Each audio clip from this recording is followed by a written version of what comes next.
If we multiply a number by 5/2, ठीक है, अगर हम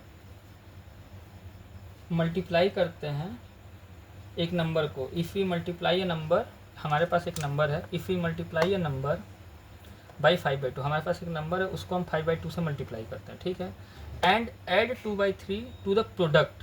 तो अब इसका मतलब क्या हो रहा है उसको समझते हैं कि जो प्रोडक्ट आएगा उसमें 2/3 को ऐड करेंगे, ठीक है। तो जब ऐड करेंगे तो हमको मिलेगा ये, तो हमको वो नंबर पता करना है, ठीक है। तो हमको क्या समझना है, पहले पहले क्वेश्चन को यहाँ हम समझते हैं एक बार हल्का सा कि क्वेश्चन कह क्या रहा है, ठीक है। हमको लिखा है if we multiply a number by 5/2। अब एक बात समझो, अगर कोई नंबर यहाँ 5/2 लिखा हुआ है और हमारे पास कोई नंबर है, जैसे मान लो कोई नंबर है, जैसे अभी ये नंबर है, तो हम वो नंबर लेते हैं कि देखो पहले अगर हम मान लेते हैं कि लेट नंबर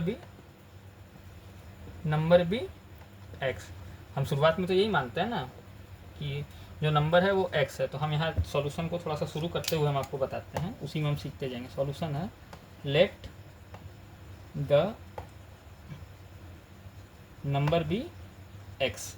हमको क्या है कि if we multiply a number, हमारे पास एक नंबर है, उसको मल्टीप्लाई कर रहे हैं 5/2 से। अब एक बात समझो कि अगर हम इस नंबर को इससे मल्टीप्लाई करते हैं तो जो भी सॉल्व होके निकलेगा उसको हम क्या करते हैं, इन दोनों को जब सॉल्व करेंगे तो उसको कहते हैं कि ये दोनों सॉल्व होने के बाद जो आएगा वो आएगा PRODUCT प्रोडक्ट, ठीक है। अगर मान लो 5/2 को इंटू 5 करेंगे तो जो भी सॉल्व होने के बाद 25/5 आएगा, 25/2 आएगा, ठीक है। अगर हम इस 5/2 को मल्टीप्लाई कर रहे हैं 5 से, तो जो भी सॉल्व होके आएगा तो ये जो आया है इसको कहेंगे प्रोडक्ट ना, इसको प्रोडक्ट कहेंगे। 5/2 को 5 से मल्टीप्लाई करें, ये वो नंबर है मान लेते हैं। तो उसी तरह जब हम इसको सॉल्व करेंगे, जब हम इसको मल्टीप्लाई करेंगे तो इनको मल्टीप्लाई करने के बाद क्या आता है 5/2x आता है ना। तो जो ये आया है 5/2x, 5/2 इंटू एक्स आया है, तो ये जो है इसको प्रोडक्ट कहेंगे ना, ठीक है। तो हुआ क्या कि if you multiply A number 5/2, ठीक है, एक नंबर को हम लोग मल्टीप्लाई कर रहे हैं 5/2 से, ठीक है।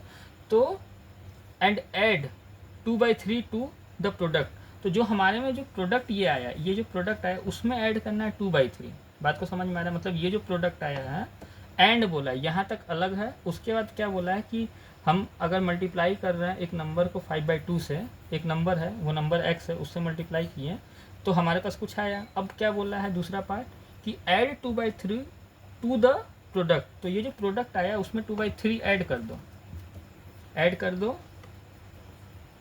ये प्रोडक्ट आया है ये, ठीक है, 2/3 ऐड करना उस प्रोडक्ट में। तो ये एक प्रोडक्ट आया था उसमें 2/3 ऐड कर दो। जब हम इन दोनों को ऐड कर रहे हैं तो हमको क्या मिल रहा है, हमको मिल रहा है इन दोनों को ऐड करने में हमको मिल रहा है -7/2।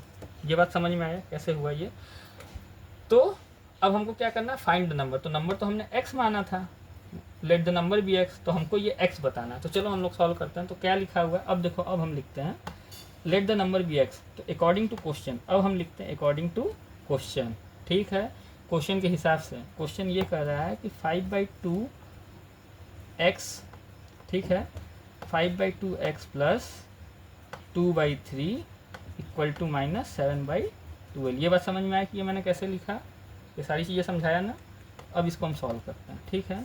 आप इसको, इसका एलसीएम लोगे तो ये आएगा 6 लोगे तो ये आएगा 2 3 जा 15x प्लस 4, आता है ना सबको ये सब मल्टीप्लाई करना, -7/12। अब देखो क्या होता है कि हम इसको इससे काट भी सकते हैं, वैसे हम इसको इधर लेके चले जाते हैं आप लोगों की सिंप्लिसिटी के लिए।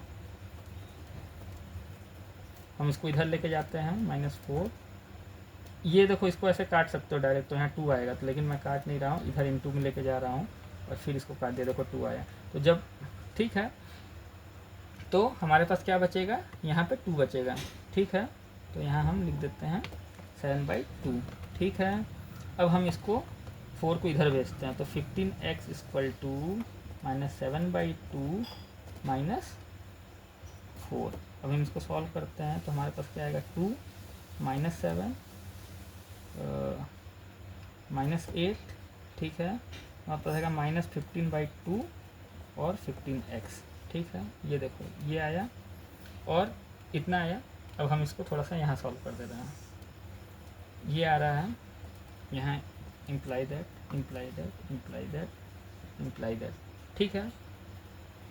तो अब यहाँ आया अब देखो इसको इधर लेके चले जा रहे हो तो x बचा, अब x बचा तो फिर ये आया -15/2 और 15 इधर गया तो ये मल्टीप्लाई में आ गया। ठीक है, हम इसको इससे मल्टीप्लाई करते हैं, यहाँ 1 बचेगा, यहाँ भी 1 बचेगा, तो हम जब x की वैल्यू आएगी -1/2 आएगी। ठीक है, क्लियर आ गया।